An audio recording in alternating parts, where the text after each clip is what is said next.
Apresentador, quando ter controle da tela. Pronto, ele está com você. Quando quiser iniciar a sua apresentação, está à disposição. Olá, boa tarde. Só te dar uma pena, pronto, a tela muito difícil. Beleza. Boa tarde, Ian. Boa tarde, Ian. Estou acompanhando, boa tarde a todos da banca. Boa tarde, professor Leonardo. O meu trabalho tem por título o uso de ferramentas tecnológicas no ensino de crianças portadoras de necessidades especiais, um retrospecto de experiências em sala de aula. Com a crescente popularização das ferramentas tecnológicas na sociedade atual, faz-se necessário integrá-las às práticas pedagógicas em sala de aula, especialmente as que envolvam alunos portadores de necessidades especiais. Porque, desde os anos 2000, tem-se observado um número muito grande de programas governamentais envolvendo a questão de distribuição de computadores para as escolas, de equipamentos tecnológicos, mas muitas vezes essas ferramentas elas não são utilizadas de uma forma plena. Não só, principalmente por todos os alunos, né? Ficam apenas com os professores. E nisso, quem mais é prejudicado é o aluno portador de necessidade especial, que precisa de um atendimento diferenciado. Muitas vezes ele está na mesma turma, recebe o mesmo tratamento que os alunos com a seriado, né? Por exemplo, uma criança de 5, 6 anos, em vez dela receber o atendimento especializado, ela já é jogada de série para série sem um ganho real no desenvolvimento cognitivo, e nisso acaba por ter um prejuízo. Então, se faz necessária a adoção de novas ferramentas para impulsionar, não diria impulsionar, incrementar, né? Incrementar é a palavra, incrementar as práticas pedagógicas em sala de aula. E aí entra justamente a questão do problema. Muitos profissionais, eles não trabalham a tecnologia dentro da escola de uma forma adequada, seja pela falta de equipamentos ou pela falta de capacitação. Com isso, se perde a oportunidade de aprimorar as habilidades dos alunos e integrá-los de forma plena ao ambiente escolar e à sociedade. A resolução desse problema, ela interessa não apenas aos educadores, que poderão diversificar suas práticas dentro de sala de aula através das TICs, das tecnologias de informação e comunicação, como também aos estudantes da educação especial, que são o público-alvo dessas práticas. Eu resolvi por fazer esse trabalho graças ao estágio 1, né, que eu participei numa escola de educação infantil, e nela havia um aluno portador de transtorno do espectro autista, que ele mostrou bastante interesse com o uso de tecnologias. Quando eu levei o notebook para a sala, ele foi um dos primeiros a querer manusear a ferramenta, a interagir com a ferramenta, e se mostrou bastante solícito nesse aspecto. Eu só não incluí essa minha experiência nos trabalhos relacionados e no estudo em si, porque eu não documentei ela do modo certo e também porque não havia sido comunicado, né, da questão de que haviam alunos com necessidades especiais. Talvez se eu tivesse sido comunicado antes pela escola, eu poderia ter desenvolvido algo mais elaborado e ter colocado nesse artigo.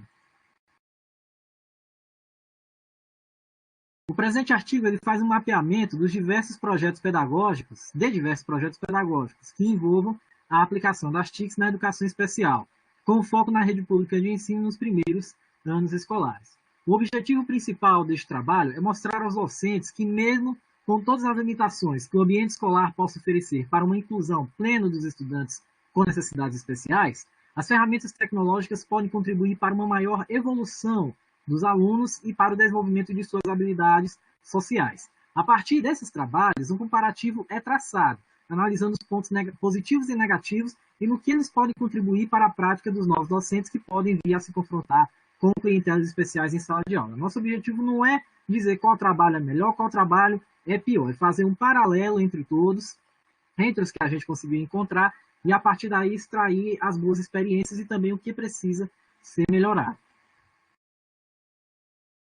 Não foram encontradas obras que abordassem em específico o retrospecto da utilização das TICs com alunos portadores de necessidades especiais. Porém, vários dos aspectos contemplados dentro deste tema já foram vistos por outros autores em suas obras. Por exemplo, Tavares, Gonçalves, Cândido de Souza e do Carmo focaram no estudo do ambiente escolar, por meio de análises da capacitação docente voltada, ou não também, voltada ao uso de tecnologias, e no caso de Carmo, se não me engano, também foi com a questão da educação especial, o retrospecto da educação especial e da capacitação docente, e também por meio da aplicação de softwares em sala de aula. No caso de Gonçalves e Cândido de Souza. Gonçalves, se não me engano, foi com o software Grid 2 e Cândido de Souza foi com o J-Click. Posso estar enganado, confundindo ambos, mas creio que tenha sido isso. Alves 2005, Arruda e Castro Filho, Lito e Formiga e Pinheiro e Batista vislumbraram a parte teórica do aprendizado, por meio da obra de Vygotsky e Rogers, Carl Rogers, debatendo temas como as zonas de desenvolvimento proximal e o ensino centrado no aluno, que é um dos pontos principais das novas ferramentas tecnológicas. A abolição das concepções tradicionais de ensino e a formação de uma nova realidade em sala de aula, onde o professor deixa de ser o agente do topo da pirâmide para vir para a base, fazer parte, juntamente com o aluno, do processo de ensino e aprendizagem. Teixeira e Figueiredo, por sua vez, trabalharam a questão dos jogos digitais na escola, sua evolução e aplicação. O fenômeno da gamificação, né, que vem crescendo cada vez mais, seja por meio dos jogos educativos ou até mesmo da adaptação de jogos comerciais bastante explorados aí nas lojas de aplicativos. Foi realizada uma pesquisa bibliográfica que contemplou trabalhos voltados a estudantes com autismo, síndrome de Down e outros tipos de limitação. Para melhor dividi-los, foram levadas em conta 8 categorias: nível escolar dos alunos atendidos, unidade da federação onde o projeto foi realizado, o tipo de deficiência, o equipamento e os softwares utilizados, a licença do software utilizado, se é paga ou se é livre, né, a licença GNU, que é de uso livre, a estrutura presente na escola, se foi necessário o pesquisador usar materiais próprios ou se a estrutura da escola, os equipamentos da escola foram suficientes para a realização dessas atividades, o grau de dificuldade encontrado durante o decorrido do trabalho, seja por parte dos professores até dos alunos, e o nível de sucesso na implantação do projeto, seja ele insatisfatório, mediano ou satisfatório. Duas das pesquisas selecionadas não focaram em um cenário escolar específico, limitando-se apenas a recolher dados de órgãos governamentais sobre o número de estudantes com necessidades especiais matriculados na rede pública de ensino de uma cidade ou região e a quantidade de equipamentos disponíveis por unidade escolar ou por unidade escolar, perdão, e por município. Um parêntese que eu quero abrir, usando as seguintes palavras-chave: TIC, software, educação especial, em vários bancos de conteúdos acadêmicos, eu só consegui encontrar 8 artigos que satisfazessem a premissa do meu trabalho. A grande maioria é de outros países. Eu queria buscar artigos que retratassem a realidade nacional do Brasil. Encontrei artigos de Portugal, de outros países lusófonos, mas muito poucos do Brasil. Por isso que essa pesquisa acabou não surtindo até o efeito que eu esperava. Eu esperava encontrar cerca de 15, 20 artigos e acabei encontrando só 8. Então eu tive que me virar com esses 8 mesmo. Eu acabei incluindo essas 2 pesquisas que foram apenas um apanhado, com base em dados de Secretaria de Educação e de outros órgãos, relatando o uso de ferramentas tecnológicas dentro de sala de aula relacionado aos alunos com necessidades especiais. Os demais 6 artigos, os demais 6 trabalhos atenderam à premissa inicial, trazendo estudos baseados em conceitos pedagógicos no contexto da utilização de tecnologias de hardware e software nos anos iniciais de ensino e voltados à clientela portadora de necessidades especiais. O que se viu foram escolas onde existe uma estrutura considerável de ferramentas, mas cujas ferramentas acabam subutilizadas por decisão dos próprios educadores ou por força do planejamento estabelecido, que não permite uma maior utilização dessas ferramentas tecnológicas, desses aplicativos, desses softwares, em associação com as tarefas impressas e outros materiais utilizados nas aulas. Boa parte das escolas alvo das pesquisas dispunha de espaços reservados ao atendimento escolar especializado ou às salas de informática, o que demonstra conformidade com o que está estabelecido na lei. Entretanto, apenas em 3 casos havia uso pleno desses espaços e dos equipamentos disponíveis. Nos casos em que já estavam sendo utilizadas ferramentas tecnológicas com os alunos, PNE, foram relatadas dificuldades, tanto dos educadores quanto dos estudantes, no manuseio e utilização das mesmas, Como é o caso no Rio Grande do Sul, onde os laptops do programa governamental Um Computador por Aluno foram rejeitados pelos estudantes. Os estudantes eles tiveram dificuldade de manusear esses laptops porque o teclado era muito pequeno, a tela também era muito pequena, o mouse não foi pensado para seguir os conceitos de design universal, então foi realmente rejeitado pelos alunos por esse quesito. Então a alternativa foi o uso de um tablet de propriedade da mãe de um dos alunos para a realização de algumas outras atividades. As conclusões trazidas pelos pesquisadores, em sua maior parte, elas são positivas. Nos casos em que os alvos foram alunos com dificuldade de comunicação, por exemplo, os resultados trazidos apontam uma melhora no desenvolvimento da fala, provocada pelo estímulo dos jogos trabalhados.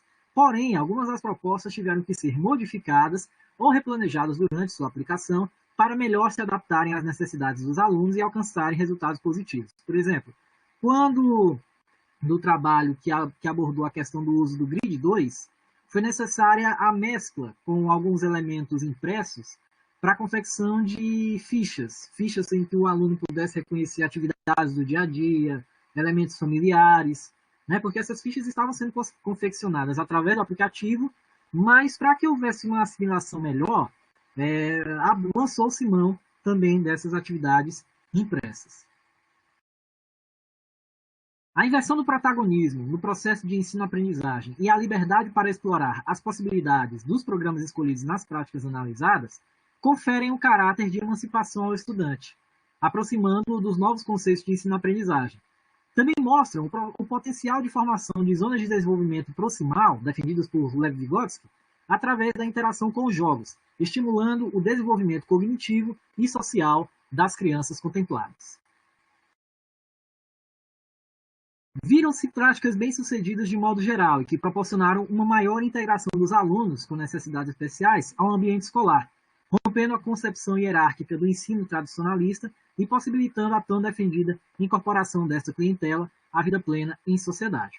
Dois pontos que eu achei importantes ressaltar nessa conclusão são a necessidade de uma maior preocupação da comunidade escolar e dos gestores com a acessibilidade das ferramentas e softwares utilizados no ambiente escolar, algo que deve ser visto desde a aquisição desses equipamentos em pregão ou em licitação até a implementação dos mesmos dentro da infraestrutura da escola. Outro ponto também é justamente a dificuldade que eu tive em encontrar trabalhos relativos ao tema. É necessária uma maior documentação de projetos em sala de aula por parte dos educadores, sejam eles iniciantes ou que já tenham uma larga carreira na docência, para futuras pesquisas que possam vir a ser realizadas. Até o momento é isso. Obrigado pela atenção. Obrigado aí, Ian, pela apresentação, certo? Para passar um pouco aí o tempo previsto, a gente também tinha muito, colocar achei muito texto nos slides para acompanhar. Vamos começar então aí pelo professor empírico, o professor Alan, da vez passada, vamos dar início com o professor empírico. Professor empírico, se você puder. Ok, mais uma vez. A palavra está com o senhor. Ok, mais uma vez, obrigado aí pelo convite e a oportunidade de participar dessa banca aqui do Ian, até porque, Ian e demais, eu já trabalhei, na verdade, desenvolvendo software educativos, games educativos, justamente em alguns deles focados a crianças com necessidades especiais. A gente desenvolveu alguns jogos e eu gostei muito aqui quando eu vi o título do trabalho e você fala em retrospectiva de experiência em sala de aula. Eu pensei que você ia falar alguma coisa aí da experiência sua, né? Mas você comentou, mas que não colocou por conta de documentação, né? Seria interessante se tivesse colocado. Na apresentação em si, eu notei que você leu muitos slides, mas, por outro lado, houve colocações interessantes, logo em seguida, que demonstra que você tem conhecimento, né, e domínio do tema que você está abordando. Então, isso termina amenizando, né, a leitura, mas evite, né, como o professor Alan vem fazendo em outras oportunidades, procure botar alguns tópicos para depois só comentar sobre eles. Mais uma vez, revisão ortográfica, tá? Palavras estrangeiras devem ser grafadas. itálico. E outra, tem uma questão, Ian, que você utiliza parágrafos muito grandes e às vezes com muitas vírgulas. Procure inserir mais pontos finais, colocar frases, reduzir o tamanho de alguns parágrafos, padronizar o tamanho, porque quando você tem um trabalho escrito dessa natureza, se torna muito cansativo, principalmente quando tem vírgulas em demasia ou então excesso de vírgulas, né? Você termina, quando você começa a ler uma coisa que você começa a perder o fôlego, ali já devia ter um ponto, deveria ter uma vírgula. Procure atentar para esse detalhe, tá? Com relação às siglas, e você em algum momento utiliza siglas e você não diz o que significa, qual o significado dessa sigla. Aqui eu coloquei um que é EAD, você utiliza o termo EAD, mas não explica o que é EAD. Eu sei, todo mundo sabe, mas um trabalho científico, como a gente já vem falando, eles são pautados em regras, em normas, então a gente tem que seguir essas normas, tá? E um outro detalhe que a gente tem que ter ciência, né, é que para todos os efeitos o TCC já foi concluído. Se ele foi concluído, utilizar de preferência verbos no passado. Em algum momento aqui, eu até grafei, você utiliza, por exemplo, será, fará. Então, quer dizer, está no futuro. E já foi feito, né? Já tem até alguns resultados que a gente vai já comentar sobre eles. Eu queria que você me explicasse lá na seção 2, aliás, 2.1, para a subseção 2.1, tem um texto que diz o seguinte: comparando os números entre modalidade de ensino, a rede pública ganha da privada com o número de alunos presentes nas classes comuns. Ok, a chamada educação inclusiva, com um índice de 97,3 contra 51,8 da rede particular. Isso aí, para mim, passou de 100%. Como é que você fez essa tabulação desses percentuais, Irã? 97% na privada, ou lá, na pública, e 58%, que é o número de participantes, poxa, só aí já dá 140%, quase 150%. Não, mas vamos lá. Nesse caso, é 100% da pública e 100% da privada. Nós estamos observando o seguinte: o total de alunos portadores de necessidade especial da rede pública, vezes e batendo de frente com o total de alunos portadores de necessidades especiais da rede privada. Então, esses valores, essas porcentagens, são de 100% do total da clientela de cada de cada uma dessas realidades, da rede pública e da rede privada de ensino. Eu te confesso que eu continuei sem entender, mas procure colocar isso de forma bem sucinta no trabalho, porque quem lê isso aqui não vai entender, vai gerar a mesma dúvida. Procure explicar com mais ênfase, tá bom? Para ficar bem claro, porque o trabalho científico ele tem que ser claro, objetivo, claro, não restar dúvidas, tá? Você fala em alguns momentos, lá na subseção 2.2, você cita alguns autores, eu não sei a pronúncia, tá? Deve ser, sei lá, deve ser Guslavo russo, Levi Vygotsky, um nome meio... não tem a data, né? Não tem o ano que ele desenvolveu a zona de desenvolvimento proximal.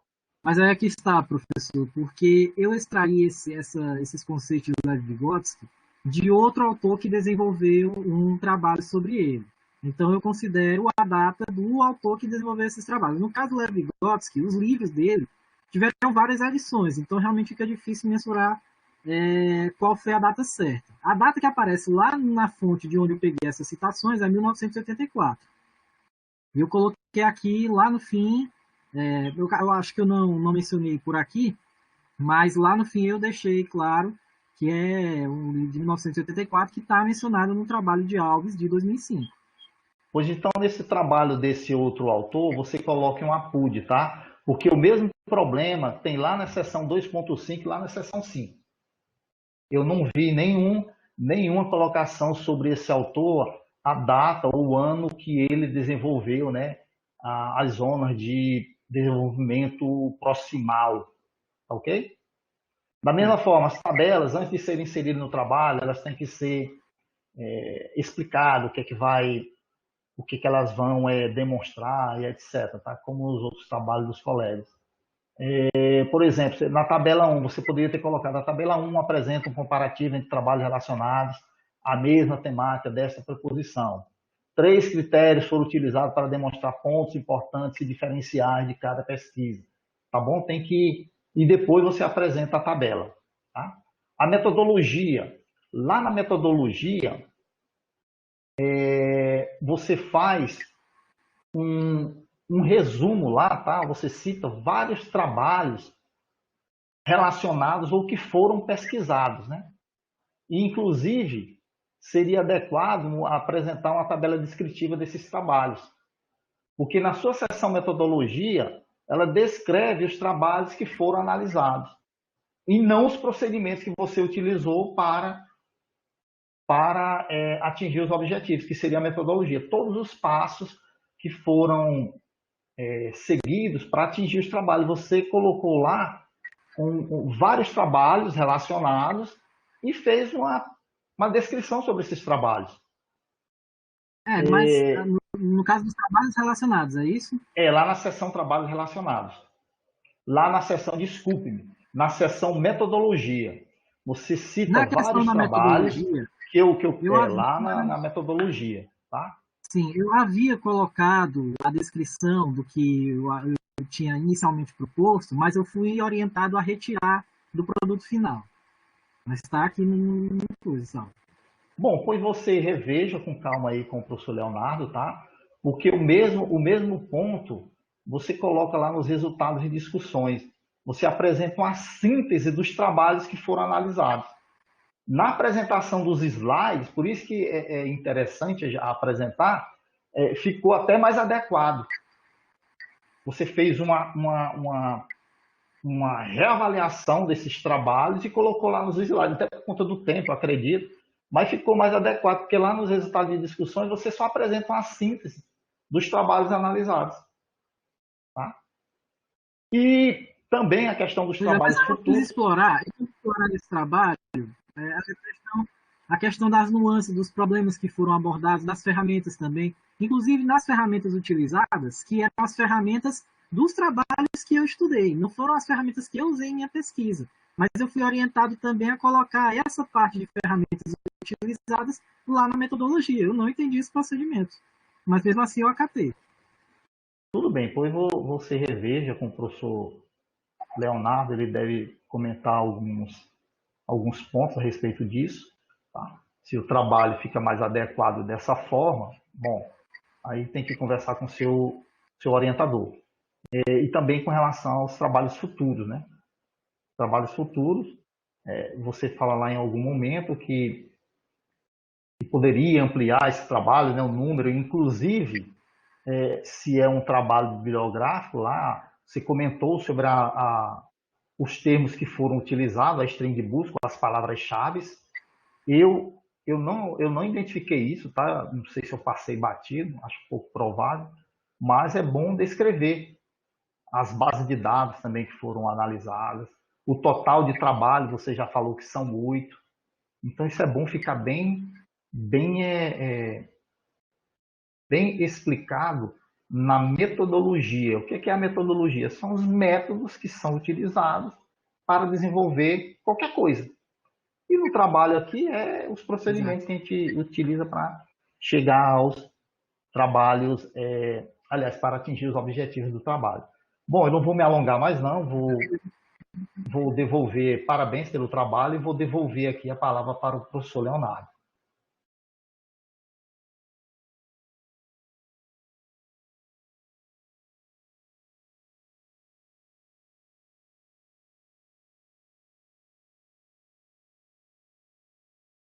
Parece que ele está offline. Acho que ele deve ter enfrentado alguma queda de... Realmente é o que eu estou verificando aqui. Ele tá aqui, ele tá... Pronto, ele agora entrou. Pronto. Vamos esperar que... Eu já ia até sugerir você já começar a ter alguns comentários até ele eu acho voltar, mas ele já está aqui de volta. Pronto, aqui já já tá... deu um feedback na minha conexão aqui. Mas Alan, pode prosseguir aí, amigão. Pronto, vamos lá.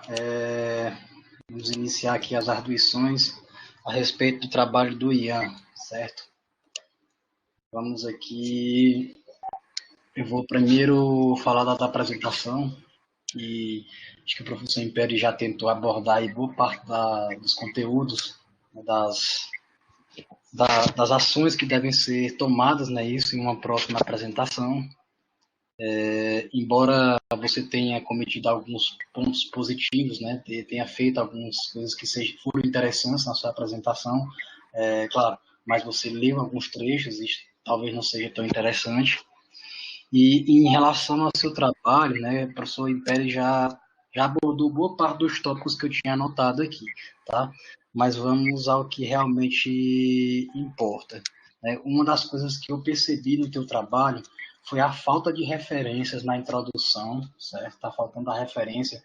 Você fala de lei, você fala de tudo, mas você não sabe, não descreveu de forma correta as citações, principalmente em alguns trechos. Por exemplo, no segundo parágrafo, você coloca aqui, é notório que a sociedade ocidental, para lá, isso, aquilo, outro, e eu sei, você fez um parágrafo gigantesco aqui, enfim, acho que tem muito mais do que 10 linhas aqui, né? 12 linhas. É uma das coisas também que devem ser verificadas. Perceba o seguinte, se você pegar esse seu trabalho para ler, né, não sei se você se recorda daquele mini curso de escrita científica que foi realizado no período anterior, né? O leitor ele não pode se cansar, né? Parece até piada, né? Mas não pode se cansar na leitura. Então, tu imagina bem aí, um leitor que vai ler um parágrafo desse tamanho. É notório que a sociedade ocidental passou por incontáveis mudanças, chega um certo ponto que você falta o fôlego, né? Além de ter usado assim muito ponto e vírgula de forma excessiva, e claro também houve muitas falhas, principalmente em termos de quebra de parágrafos. Por quê? Ian, é o seguinte, quando você está falando do bocal da caneta, você mantém no parágrafo onde você está falando do bocal da caneta. Você começou a falar do bocal da caneta, mantendo o parágrafo. Agora, quando você fala da caneta e não do bocal da caneta, você vai lá e inicia um outro parágrafo. Não sei se deu para você compreender bem. Então, quando você está falando do assunto X, mantenha um parágrafo. Você agora vai falar de um assunto Y, né, que tem uma ligação com o assunto X, você vai lá e inicia um novo parágrafo. Tem certos pontos do teu texto aqui, principalmente na introdução, no referencial teórico. Vou generalizar para todo o texto, tá? Para que você verifique isso. Então, é interessante que seja ajustada essa questão estética do texto, né? Tá? Quebra de parágrafos, tentar... Principalmente, como eu falei, tem parágrafos aqui que falam de duas coisas diferentes que estão em um único parágrafo. Então, separar, quebrar em dois parágrafos diferentes. Quanto às referências, como eu disse, tem muito trecho aqui de texto que não tem referência, né? Tem certos tipos de palavras que estão colocadas aqui que precisam de um respaldo teórico, e não tem, tá? Então é interessante você verificar isso, não somente para a introdução e para o referencial teórico, mas para o texto como um todo, ok? Bem, vamos para a parte mais importante, né, que acho que eu estou batendo na maioria dos trabalhos, é na parte da metodologia. Vamos lá, qual é o seu tipo de pesquisa? É uma pesquisa bibliográfica. Bibliográfica. Então, quais foram os passos que foram seguidos para executar essa pesquisa bibliográfica? Primeiramente, foi a escolha dos materiais através dos bancos de pesquisa e depois a divisão em critérios para avaliação dos mesmos e a comparação. Inclusive, eu tenho uma tabela aqui comparativa dos trabalhos, só que eu não incluí ela por achar ela grande demais. O orientador já estava pedindo para encurtar o arquivo. Eu acho que seria relevante você tentar resumir mais essas tabelas e colocar no trabalho. Eu vejo o seguinte, que toda metodologia ela está pobre. Assim, talvez na tua apresentação eu consiga entender muito mais do que você realmente fez do que propriamente ler do teu trabalho. Então, seria interessante, quem sabe, por exemplo, montar aí um gráfico explicando passo a passo como é que foi feito, né? Então, primeiro a escolha do tema, depois teve isso. Então, eu acho que uma figura facilitaria o entendimento da tua metodologia e, claro, seria interessante que você descrevesse o que foi realizado em cada módulo da tua pesquisa. Por exemplo, os critérios de seleção, enfim. E outra coisa que eu não deixei de observar na tua apresentação é que você disse que existem poucos trabalhos, né? Que você só conseguiu encontrar. Foi 4 trabalhos, foi isso? 4 ou foi 8? 8. 8, né? Deixa eu te dizer uma coisa, eu já orientei um trabalho dessa magnitude também, inclusive na turma de Pio Nono também, na UAB 4, e, na verdade, talvez você não tenha utilizado os termos corretos para encontrar trabalhos. Se você pesquisar por metodologia, talvez você não encontre muitos trabalhos mesmo. Mas se você procurar por experiências com o uso de tecnologia em sala de aula, talvez você tivesse mais sucesso. Eu acho que você poderia ter busquei justamente nesse sentido. Eu busquei justamente nesse sentido. Meu critério de pesquisa... Na verdade... Não, pode dizer. Só continuar a minha arguição, daqui a pouquinho você comenta, né? Então, na época, eu lembro que a aluna, ela estava até com algum receio em relação a isso, porque ela encontrou realmente poucos trabalhos.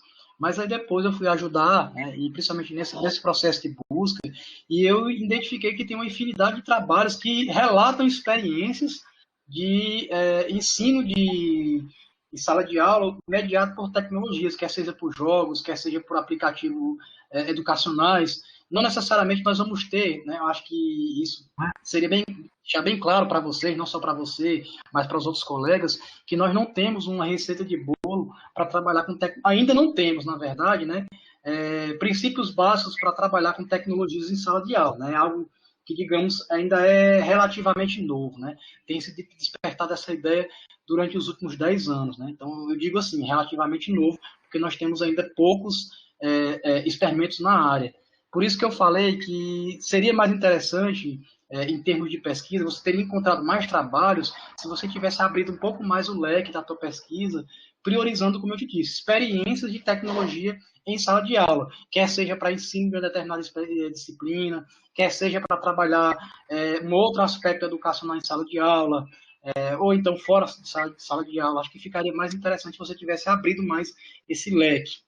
Pois é, porque para educação infantil e ensino fundamental, realmente as experiências são muito poucas. Eu encontrei mais no ensino fundamental 2 e até no ensino superior, voltadas à clientela com necessidades especiais. Mas justamente na área que eu queria, que era o ensino infantil e ensino fundamental 1, eu só encontrei esses.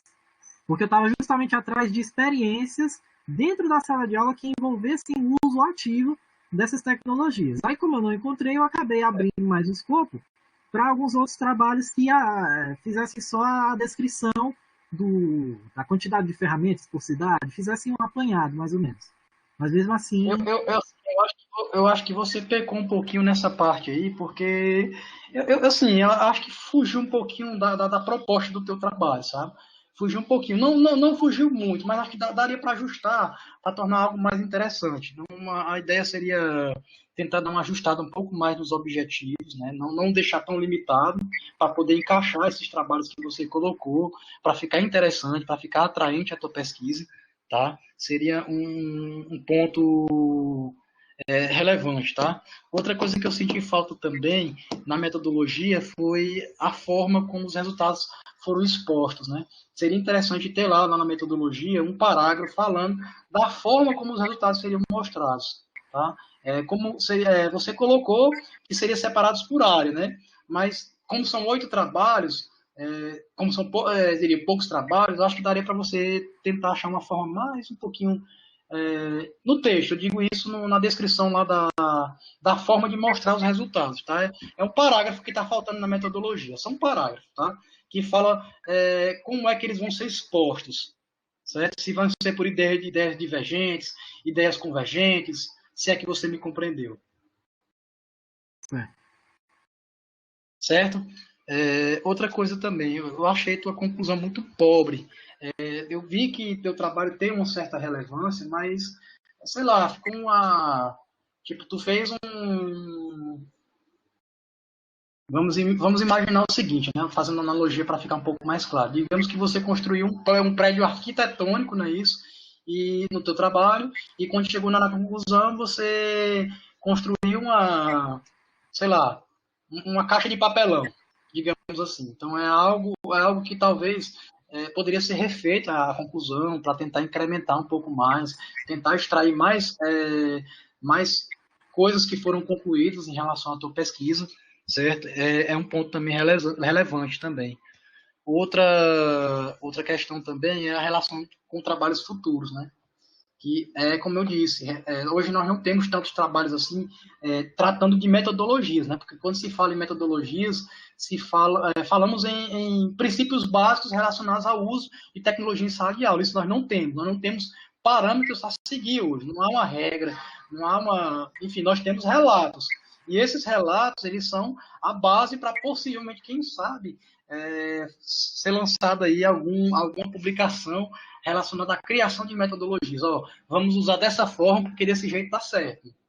Tá? Então, acho que poderia ser interessante também desenvolver um parágrafo tentando priorizar a criação dessas metodologias, do uso de tecnologia em sala de aula para próximas oportunidades ou direcionando para algo específico. Certo? Acho que deu para você entender onde eu quis chegar. Mais ou menos. Não, mas me pergunte por que você entenda. Não deu para sacar mais ou menos. Assim, como eu disse, você tentar elaborar uma ramificação do teu trabalho, ou seja, o que é que teu trabalho pode proporcionar em uma nova pesquisa, ou outras pesquisas que podem ser geradas a partir do teu trabalho. Tipo, com a mesma sistemática, ou melhorando isso, ou incrementando aquilo outro. Beleza? Mais uma vez, eu agradeço a participação, Ian, na sua banca, tá bom? Eu vou passar a palavra para o professor Leonardo, para que ele possa finalizar com seus comentários, claro. Pronto, obrigado aí, professor Alain, professor Pérez, pela belíssima participação aí, boas sugestões para melhoria do trabalho. A gente vai avaliar todos com muita cautela e vamos prosseguir com as correções de melhoria do trabalho do Ian, tá bom? Professor Leonardo, oi, pode falar. Eu queria só fazer uma última colocação que eu anotei aqui, é só com relação lá ao Ian, às referências, né, a seção de referências, para você padronizar, justificar o texto e colocar os trabalhos em ordem alfabética, porque lá não tem nenhum tipo de padronização na inserção desses trabalhos que foram citados lá na seção de referência. Minha ideia inicial era separar os trabalhos que eu pesquisei numa aba só. Só que aí alguns dos trabalhos que eu pesquisei foram também utilizados no referencial teórico. Aí ia bagunçar tudo. Não, mas não importa. Referencial teórico é referencial. As referências, melhor dizendo, são referências. Independente de você ter colocado uma citação na introdução, outra no referencial teórico, outra em trabalho relacionado, na conclusão, não importa. O interessante é que elas estejam em ordem alfabética, porque aí você fica fácil de localizar um determinado autor. Por exemplo, você tem que padronizar os nomes dos autores. Tem nome de autores que está em caixa alta, tem outros que está em minúsculo, tem títulos que estão em negrito, outros que não estão em negrito, não estão justificados, porque só quando você coloca esses trabalhos em ordem alfabética, facilita a identificação, tá? Tem algumas formas também que você pode, a partir do momento que você vai inserindo, também isso é permitido pela ABNT, é que para cada trabalho que você vai inserindo, você vai numerando. Aí você pode colocar os trabalhos na referência também numerada, de acordo com a inserção deles dentro do trabalho que foi produzido. Só mais uma colocação, acho que isso vale também para todos os colegas aqui. Eu percebi que a maioria dos trabalhos também estão com problemas de formatação, né? Espaçamento entre as seções, enfim, espaçamento entre linhas. É interessante observar lá o template que foi disponibilizado lá na turma e seguir fielmente a organização dele, principalmente em termos de formatação. É o que eu vi, todos os trabalhos que eu li até agora, da turma de Pio Nono, e nós temos problemas de formatação. Então, a versão final é ideal que ela esteja redondinha e perfeita, né, com os espaçamentos tudo direitinho, seguindo o padrão, com o professor Impérez acabou de comentar, com o nome dos tópicos em negrito, enfim. observar esses detalhes também. Pronto. Obrigado aí pela participação. Sim, só complementando aqui a fala do professor, já esclareceu, aqui ele fala de organização e dos trabalhos, né? E tem prezar também lá no referencial, né? Lá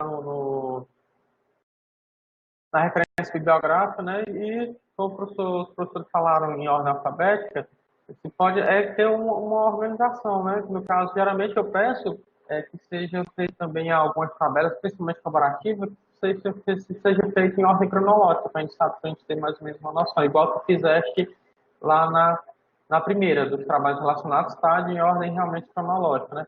Mas já no outro trabalho já não seguiu uma padronização assim. Então, a gente conclui aqui a participação, tá bom? A gente vai aqui se reunir com os integrantes, tá bom, pessoal? A gente retorna já para a colocação aí avaliação do trabalho do Ian. Aguardem um instante que a gente retorna já.